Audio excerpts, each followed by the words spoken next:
성령의 강림은 베드로를 중심으로 한 사도들이 예루살렘 거리에서 복음을 증거하게 하였습니다. 그 결과 예루살렘의 교회가 세워지고 3,000명, 5,000명 회개하고 돌아오는 역사가 일어났습니다.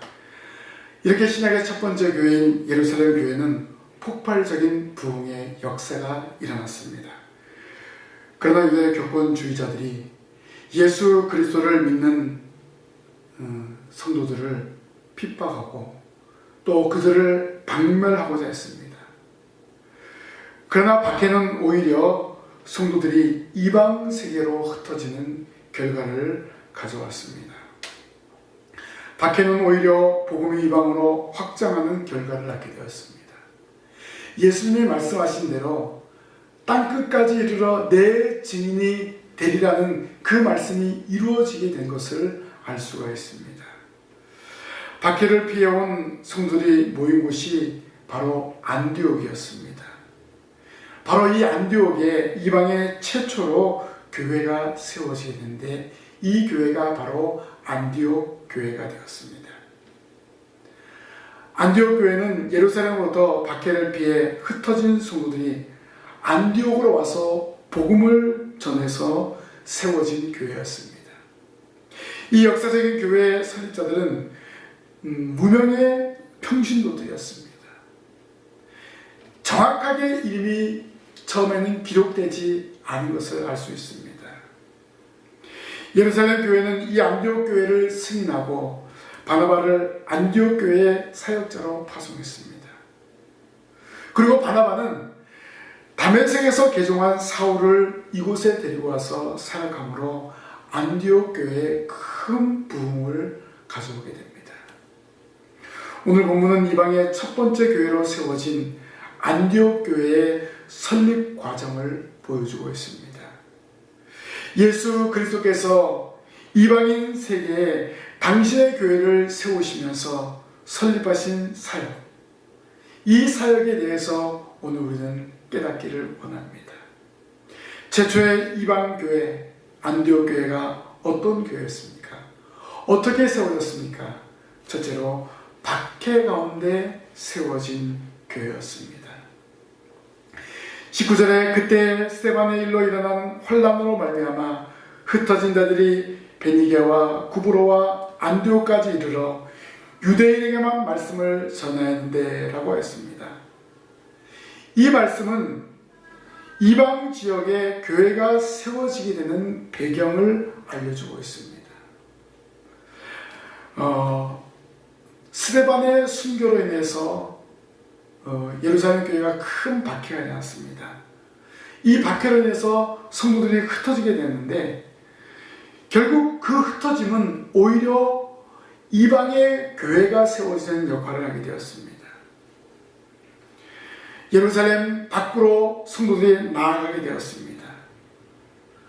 빌립은 사마리아와 아소도 가이사라 지방까지 각 성으로 다니며 전도하게 되었습니다. 예루살렘에만 머물던 성도들이 이제는 눈을 돌리게 된 거예요. 빌립도 사마리아, 아소도, 가이사랴까지 내려가서 복음을 증거하지 않았습니까? 그리고 다른 성도들은 지중해 해안선을 따라서 북상하면서 베니게와 구브로에서 주로 유대인들에게 전도했습니다. 아직도 이 예루살렘이라는 것, 아직도 민족주의라는 것에 벗어나지 못하기 때문에 유대인들에게만 전한 것을 알 수 있습니다. 그런데 그 가운데 구브로와 구레네 사람 몇 사람이 안디옥에 이르러 헬라인들에게도 전함으로 이방의 최초의 교회가 시작되게 됩니다. 이제 유대인들뿐만 아니라 헬라인에게도 예수 그리스도의 복음이 전파되는 것입니다. 박해는 오히려 선교의 촉진제가 되었습니다. 예수님께서 예루살렘과 온 유대와 사마리아 땅까지 이르러 내 증인이 되리라는 그 말씀을 이루어가는 과정이 되었습니다. 예수 그리스도에 대한 믿음과 성령 충만으로부터 오는 권능을 소유한 자들이 이제 흩어지면서 이처럼 생명의 복음을 전파하게 되었습니다. 그러다 보면 환난은 성도들을 더욱더 성숙하게 하는 것을 알 수가 있습니다. 환난은 성도들의 신앙을 더 강하게 해줍니다. 그들은 도망다니면서도 복음을 증거하는 열정을 보였습니다. 우리에게도 많은 환난이 있습니다. 그러나 환난 가운데도 낙심하지 말고 오히려 뜨거운 열정을 가지고 충성과 봉사하시기 바랍니다. 나는 열심히 봉사하는데 왜 저 사람은 봉사하지 않지? 이렇게 다른 사람과 자신을 비교하지 마십시오. 여러분의 봉사와 여러분의 헌신과 여러분의 충성을 하나님은 기억하신다는 사실을 믿으시기를 바랍니다. 이름도 없이 빛도 없이 박해를 피해서 도망 나온 성도들이 복음을 전해서 최초의 이방교회가 세워진 것이 바로 하나님의 섭리고 하나님의 은혜가 아닙니까? 여러분들도 환난을 이기고 믿음으로 감사함으로 복음을 증거하시기를 바랍니다. 박해를 피해서 나온 성도들은 그들이 받은 복음을 증거하는데 열심을 다했습니다. 21절에 보니까 주의 손이 그들과 함께 하심에 수많은 사람들이 믿고 주께 돌아오더라 라고 했습니다. 여기서 주의 손은 하나님의 능력입니다. 하나님의 능력이 나타났기 때문에 박해를 피해서 도망 나온 성도들이 복음을 전할 때 능력이 나타난 것입니다. 이 능력은 믿음과 성령 충만으로부터 옵니다. 박해는 성령 충만한 성도들을 흩어지게 하고 그 흩어진 성도들은 성령의 강권하심으로 복음을 증거하게 되었습니다. 이미 흩어진 성도들은 성령을 받은 성도들입니다. 그리고 성령으로 충만한 성도입니다. 성령으로 충만하기 때문에 그들은 박해 가운데서 복음을 증거한 거예요. 이방 지역임에도 불구하고 복음을 증거한 거예요. 사실 유대인들이 헬라인에게 복음 증거한다는 거 쉬운 일이 아닙니다. 우리가 외국인들을 만나서 복음 전하는 거 쉬운 일입니까? 언어도 그렇고 여러 가지 힘든 상황이잖아요.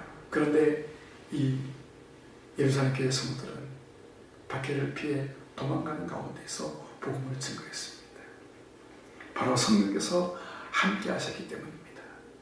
이렇게 성령은 박해 가운데서도 성도들을 붙잡아 주십니다. 마찬가지입니다. 저와 여러분들을 성령께서 붙잡아 주십니다. 언제까지요? 천국 가는 그 순간까지 우리를 붙잡아 주십니다. 성령의 도우심을 구하고 성령의 도우심으로 날마다 믿음으로 전진하시기를 바랍니다. 그래서 우리는 환난을 두려워하지 말아야 돼요.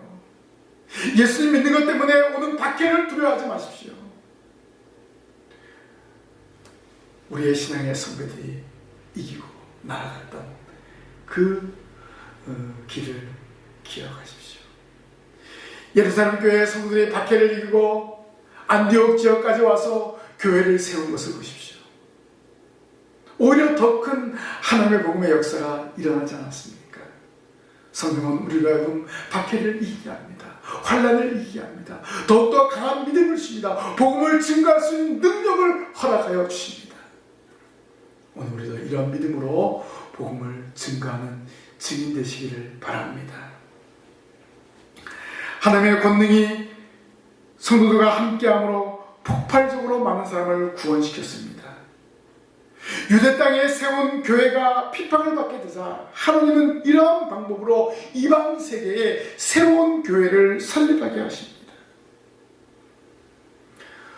우리가 신앙생활 하다 보면 박해와 위기의 순간들이 있습니다. 두려워하지 마십시오. 오히려 이러한 일들이 신앙의 성장을 위한 것임을 믿으시기를 바랍니다. 위기의 순간을 믿음으로 이기고 나아가면 하나님의 특별한 개입과 은혜가 있다는 것입니다. 성령님이 우리와 함께 하시고 역사하기 때문에 환난과 핍박을 두려워하지 마십시오. 환난과 핍박을 통해서 하나님은 더 많은 일을 감당할 수 있는 능력을 허락하여 주십니다. 환난과 핍박 중에도 우리는 신앙을 지켜야 됨을 안디옥 교회 설립 과정을 통해서 교훈을 받습니다. 하나님은 환난을 통해서 흩어지게 하시고 또 그 흩어진 성도들이 이방의 최초의 교회인 안디옥 교회를 세우게 하시는 놀라운 역사를 이루셨습니다. 그래서 우리도 환난을 두려워하지 마십시오. 환난을 두려워할 필요가 없습니다. 믿음으로 감사함으로 하나님께서 맡겨진 귀한 일들 잘 감당하는 성도들이 되시기를 주님의 이름으로 부탁을 드립니다.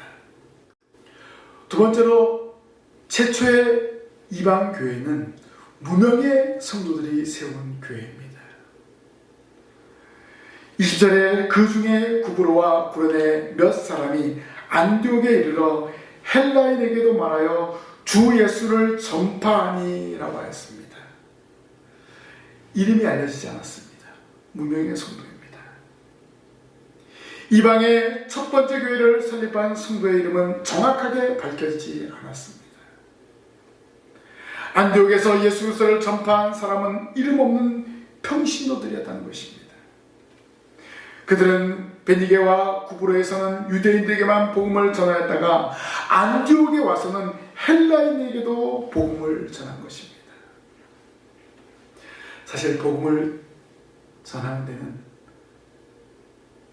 어떤 인종 차별이 없어야 된다는 것을 우리에게 알려주고 있습니다. 처음엔 유대인들에게만 전했는데 점점점 가면서 헬라인들에게도 복음을 전했어요. 아마 점점점 가다 보니까 유대인들이 없었던 이유도 있겠죠. 또한 복음을 전하는 데는 사도나 장로나 평신도라는 어떤 직분의 문제가 되는 것이 아니라는 사실을 우리와 하여금 깨닫게 합니다. 복음을 증거하는 데서 가장 중요한 것은 성령 충만함으로 성령의 권능으로 복음을 증거하는 것뿐입니다. 성령 받은 사람, 거듭난 사람은 복음을 증거하게 되어 있습니다. 우리를 거듭나게 하신 성령 때문에 그의 사랑하는 일을 감당해야 되지 않겠습니까? 우리가 하나님으로부터 거저받은 그 은혜에 감사함으로 복음을 전하는 것이 당연한 일입니다. 복음은 그가 누구든지 간에 성령 충만한 자에 의해서 능력 있게 전파되어지는 것을 알 수가 있습니다. 왜냐하면 성령은 죄인을 굴복시키는 능력이 있습니다. 회개시키는 능력이 있습니다. 예수 그리스도를 구주로 영접하는 믿음을 갖게 합니다. 예수 믿는 사람이면 남녀노소를 막론하고 잡아다가 가두던 사울이라는 청년이 어떻게 됐습니까? 예수의 무릎 앞에 굴복당했습니다. 결국 그 사울이라는 청년의 마음을 성령께서 주장하신 거예요. 굴복하게 하신 거예요. 내 방법 내 생각대로 살아가는 것이 아니라 오늘 저와 여러분은 거듭났기 때문에 성령의 인도함을 따라서 살아가는 것입니다. 성령 안에서 날마다 자신을 굴복시키면서 복음을 증거하는 증인의 사명을 감당하시길 바랍니다. 예루살렘 교회 사도들에 의해서 설립이 되었습니다. 유대인의 첫 번째 교회라고 한다면 안디옥 교회는 평신도들에 의해서 세워진 이방의 첫 번째 교회였습니다. 예루살렘은 사도들을 중심으로 해서 거기에 평신도들이 있었지만은 사실은 베드로를 중심으로 한 교회였고, 이제 이방의 첫 번째 교회 안디옥 교회는 이름 없는 평신도들에 의해서 세워지게 되었습니다. 이 안디옥은 어떤 곳이냐면 로마 제국 내에서 로마와 알렉산드리아 다음으로 꼽는 세 번째로 큰 도시였습니다. 인구가 50만 명이 넘는 대도시였습니다. 지금도 50만 명이 넘는다면 상당히 큰 도시입니다. 로마 행정구역으로는 수리아도의 수도였습니다. 지중해에서 동방으로 가는 문호에 해당되는 이 안디옥은 동양의 사치가 산출내는 동방의 여왕, 동방의 로마라고 불리는 아름답고 부유한 도시였습니다. 그래서 이것은 도덕적으로 타락하고 추악한 도시가 되었습니다. 신전에는 음탕한 종교의식이 행해졌고 각종 경기, 오락, 춤, 축제 등 방탕과 사치로 가득한 그런 지역이었습니다. 어떻게 보면 제2의 소돔성과 같은 그런 도시였다고 합니다. 그러나 하나님은 무명의 성도들을 통해서 이 도시에 교회를 세우겠다는 것입니다.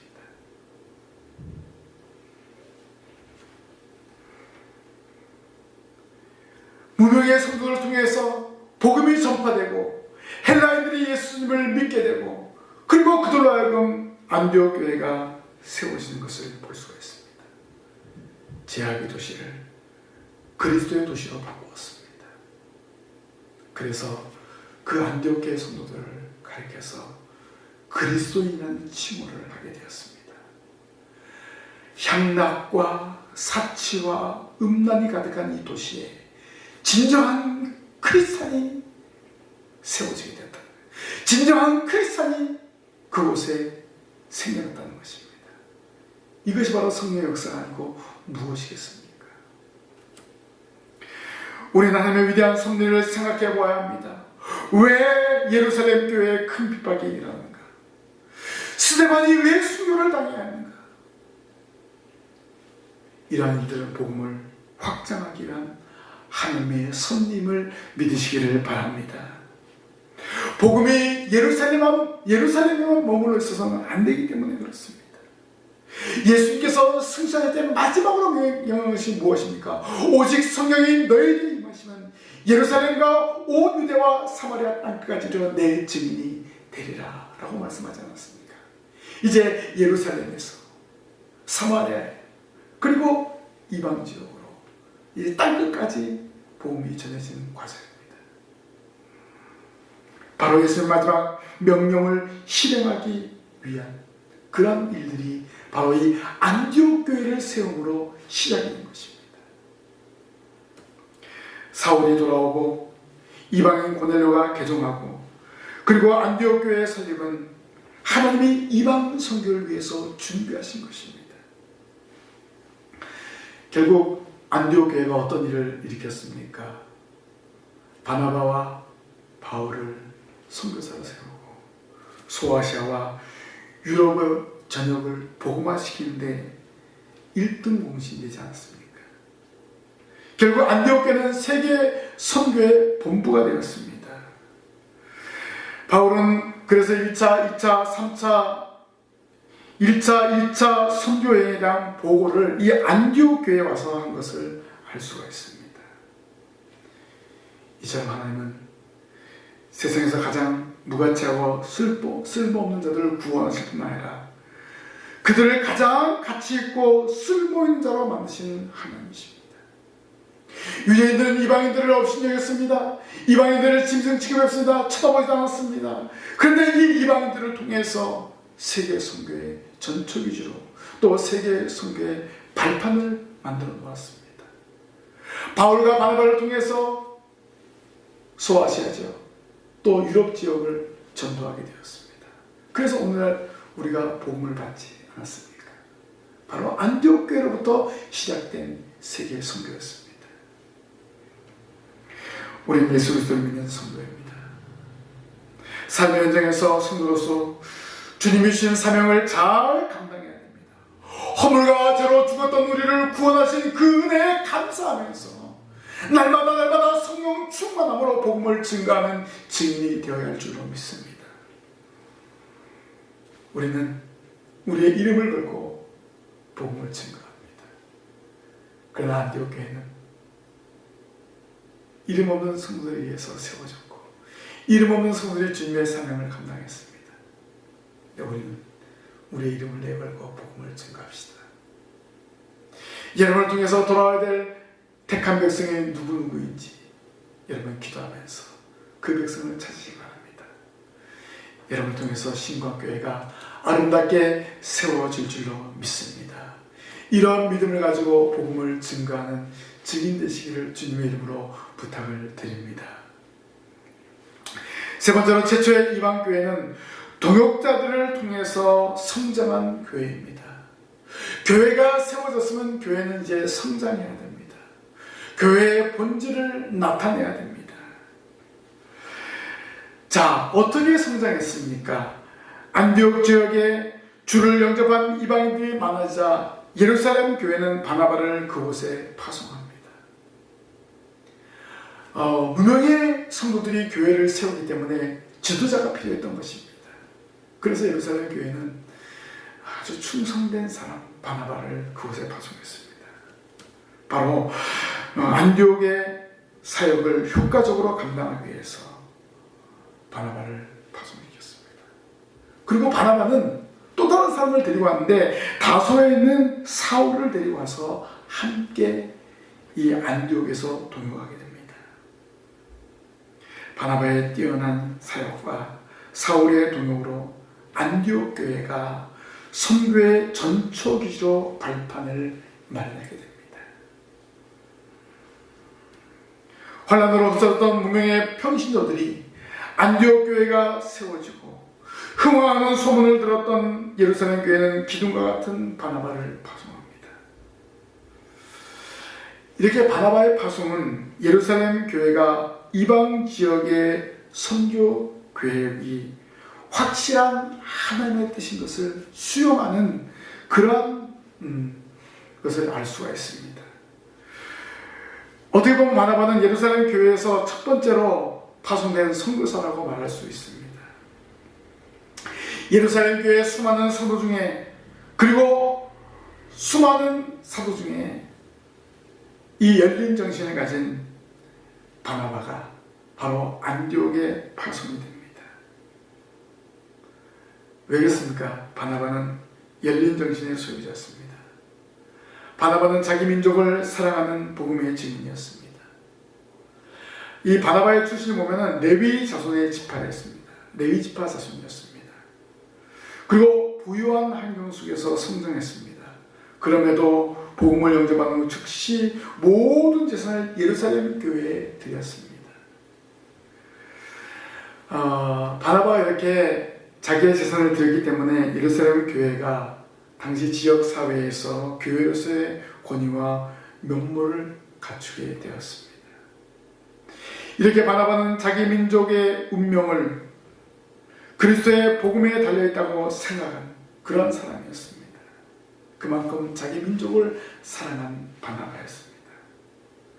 그리고 복음의 세계성을 깨닫고 주저없이 이방 선교사로서의 임무를 수락했습니다. 바로 안디옥 교회로 가고자 그는 결단했습니다. 그리고 안디옥 교회로 파송이 되었습니다. 그래서 오늘 우리도 마찬가지입니다. 교회 역사는 바나바처럼 열린 정신, 열린 마음을 소유한 성도가 있을 때 교회는 성장하게 되고 선교가 감당할 수 있습니다. 오늘날 교회 안에도 복음 안에서 열린 정신을 가진 사역자에서 발전했다 해도 과언이 아닙니다. 오늘 저와 여러분도 이 바나바와 같은 열린 마음을 가지고 바나바와 같이 자기의 소유를 아끼지 않고 주의 몸된 교회에서 드릴 수 있는 그런 성도들이 되어야 할 줄로 믿습니다. 그리고 바나바는 하나님의 섭리를 잘 분별하는 사람이었습니다. 안디옥에 도착한 바나바는 그곳에 흥황하는 복음의 역사가 일시적인 것인가 아니면 이단적인 요소가 있는가 분명하게 분별했습니다. 결국 하나님의 은혜임을 확실하게 알고 기뻐했다라고 했습니다. 사실 예루살렘 교회가 안디옥 교회 소식을 듣고 여러 가지 의구심을 가졌을 수 있습니다. 왜냐하면 그들은 유대 본토 안에 있는 베드로와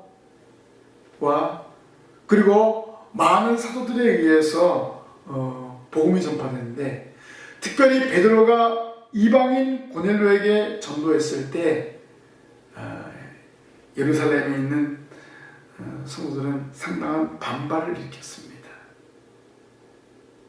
그러면 이방 지역에 이름도 없는 평신도들에 의해서 복음이 역사한다는 사실은 더욱더 용납하기 힘들었습니다. 그렇기 때문에 이 바나바의 이 사역 또 바나바가 보여준 이 일은 정말 위대한 일입니다. 그리고 그곳에서 사역하기 위해서 사울을 데리고 와서 함께 도교했다는 거 너무나 중요합니다.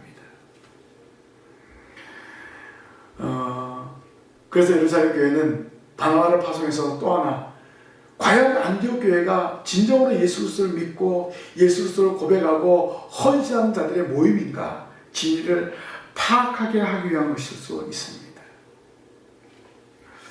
아마 예루살렘 교회는 바나바의 판단 여부에 따라서 안디옥 교회의 전통성을 인정하느냐 하지 않느냐, 바로 이런 문제를 놓고 바나바를 파송했을지도 모릅니다. 근데 바나바는 하나님의 섭리와 인간의 일생인 감정을 분별할 수 있는 영적인 통찰력을 소유한 사람이었습니다. 그래서 이 안디옥 교회를 중심으로 해서 이방 선교를 감행했습니다. 이것은 더 이상 예루살렘 교회에 뭐라고 표현할 수 없는 것이죠. 사실 1차 전도여행을 마치고 난 다음에 예루살렘 총회가 열렸죠. 이것이 바로 바나바의 보고입니다. 이방인들도 예수를 믿고 이방인들도 하나님의 자녀가 되었음을 증거하는 그런 총회였습니다. 바나바는 하나님께로 열려 있었으며 성령과 항상 교제하고 있었다는 증거를 우리는 알 수가 있습니다. 바나바는 하나님의 섭리를 확신하고 불안해하는 안디옥 교회 성도들에게 굳건한 마음으로 주와 함께 머물러 있으라고 위로했습니다. 사실 안디옥에 있는 성도들은 뭔가 불안했습니다. 예루살렘 교회가 우리를 인정해 주지 않으면 어떨까 하는 그런 마음도 있었을 것입니다. 근데 바나바는 담임 목회자의 심정으로 안디옥 교회의 성도들을 돌봤습니다. 그 결과 어떻게 됐습니까? 큰 무리가 죽게 더하여지더라 라고 했습니다. 이 바나바를 통해서 더 많은 무리가 모이게 된 거예요. 이것이 하나님의 섭리가 아니고 무엇이었습니까? 더 중요한 것은 바울은 독단적으로 사역하지 않습니다. 사울을 장차 안디옥 교회 중심으로 전개될 이방 선교의 일꾼으로 지목하고 그를 청구했습니다. 바나바는 자기 혼자 할 수도 있는 일을 다른 사람과 함께 동역하는 모습으로 보였습니다. 바나바와 사울의 사역 결과는 어떠했습니까? 26절에 보니까 둘이 교회에 1년간 모여있어 큰 무리를 가르쳤고 제자들이 안디옥에서 비로소 그리스도인이나 일컬음을 받게 되었더라라고 했습니다. 두 동역자를 통해서 이방의 첫 교회 안디옥에는 성장하게 되었습니다. 그리고 진정한 그리스도인이라는 칭호를 받게 되었습니다. 안디옥 교회 성도는 진정한 그리스도인이다, 진정한 성도다, 진정한 크리스찬이다, 이런 인정을 받게 되었다는 것입니다.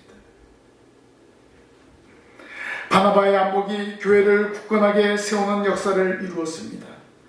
바나바의 안목은 안디옥 교회를 세계 선교의 전초 기준으로 세우고자 힘을 썼습니다. 그 사역을 위해서 교육에 힘을 썼습니다. 또한 모 교회를 도와서 교회의 배경을 든든하게 했습니다. 그리고 좋은 동역자 사울을 데리고 와서 함께 선교 사역을 감당했습니다. 그 결과 바울과 함께 선교사들을 세계로 파송하는 세계적인 교회를 만들었습니다. 세계 무대에 그리스도인의 이름을 등장시켰습니다. 혼자 하지 않고 함께 동역하였을 때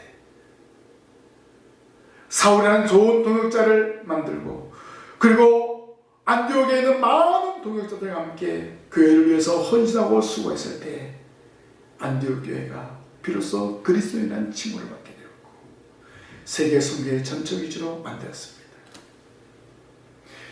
이 자리에 자는 여러분, 신광교회 동역자입니다. 환상적인 콤비 바나바와 사울을 통해서 최초의 이방 교회인 안디옥 교회가 부흥하고 선교 사역을 감당한 것을 오늘 말씀을 통해서 깨달았습니다. 여러분도 신광교회의 동역자로서 두 사람이 감당한 사역을 감당할 줄로 믿습니다.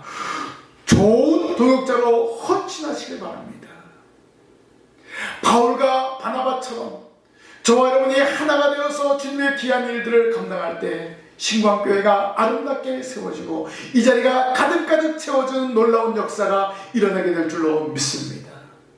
이 일에 함께 동역하시기를 주님의 이름으로 부탁을 드립니다.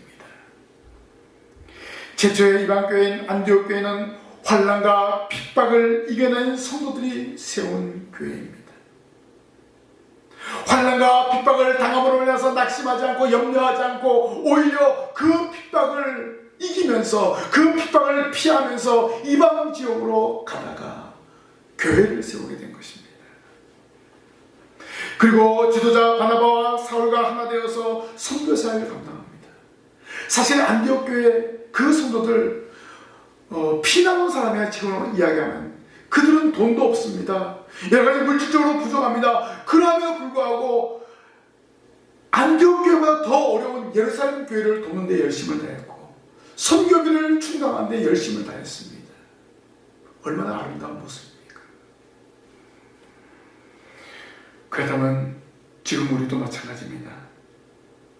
우리도 복음을 위해서 헌신하고 충성하는 성도가 되어야 합니다.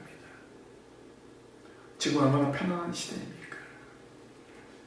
우리가 하나님의 택한 백성이 되었고 하나님의 자녀 되었음을 감사하면서 하나님의 택한 백성을 찾는데 하나가 되어 기도하고 복음을 증거하는 증인의 사명을 감당해야 됩니다. 우리가 갈 수 없는 세계 방방 곳에 선교사들이 파송되어 있죠. 그들의 사역에 힘을 주기 위해서 물질로 기도로 동역하는 일도 중요한 일입니다. 최초의 이방교회 안디옥교회 성도들은 물질이 많은 성도들이 없었습니다. 그러나 이들은 자원함으로 선교했습니다. 자원함으로 하나님의 귀한 일들을 감당했습니다. 그렇다면 복음을 전하는 거 물질로 하는 것이 아닙니다. 믿음과 기도가 수반될 때 감당할 수 있는 것입니다. 신광교회 모인 성도들이 성령 충만함으로 자원함으로 복음을 전파하고 선교 사역을 감당할 때 이 자리가 더욱더 풍성하게 채워질 줄로 믿습니다. 하나님께서 여러분 한 사람 한 사람을 통해서 신과 함께 모이게 하고 또 이 시간 말씀을 듣게 하는 것은 하나님의 위대한 뜻이 있다는 것입니다. 여러분을 통해서 교회가 성장하고 여러분을 통해서 하나님의 택한 백성들이 돌아오게 된다는 사실을 하나님은 기대하고 있는 것입니다.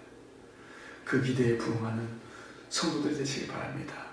우리 신강교회가 바로 안디옥 교회처럼 선교하는 일에 열심을 다하는 교회가 되어야 합니다. 또 연약한 교회를 도울 수 있는 그런 교회가 되어야 합니다. 이 일을 위해서 저와 여러분이 한마음 한뜻에서 동역할 때 하나님께서 큰 일들을 감당할 수 있는 물질도 주시고 큰 일을 감당할 수 있는 사명, 큰 일을 감당할 수 있는 모든 여건을 허락하여 주십니다. 이 믿음을 가지고 주님께서 맡겨주신 귀한 일들을 잘 감당하시기를 주님의 이름으로 간절히 부탁을 드립니다. 기도하겠습니다. 하나님 아버지, 오늘 말씀을 통해서 이방의 첫 번째 교회 안디옥 교회를 생각했습니다. 저희들도 하나님이 세우신 신광교회에 모인 성도입니다. 하나님 저희들을 신광교회로 부르신 하나님의 위대한 뜻이 있는 줄 믿습니다. 안디옥 교회의 성도들이 환난을 핍박을 피해서 안디옥에 와서 교회를 세운 것처럼 저희들 이 신광교회에 모여서 기도하고 헌신하고 있습니다. 저희들을 통해서 교회에 가신 하나님의 놀라운 일들을 이루어 나아갈 수 있도록 도와주옵소서. 말씀으로 기도로 무장하여서 삶의 현장에 나아가 복음을 증거할 수 있는 저희들 되게 하여 주시옵소서. 그래서 저희를 통해서 신광교회에 차고 넘치는 놀라운 역사를 이룰 수 있도록 도와주시옵소서. 하나님 저희들 모든 성도가 동역하면서 이 모든 일들을 감당하기 원하니 하나님 믿음을 주시고 은혜를 베풀어 주옵소서. 예수 그리스도 부활의 증인, 예수의 증인으로서의 사명을 잘 감당할 수 있도록 인도하옵소서. 예수님 이름으로 기도하옵나이다. 아멘.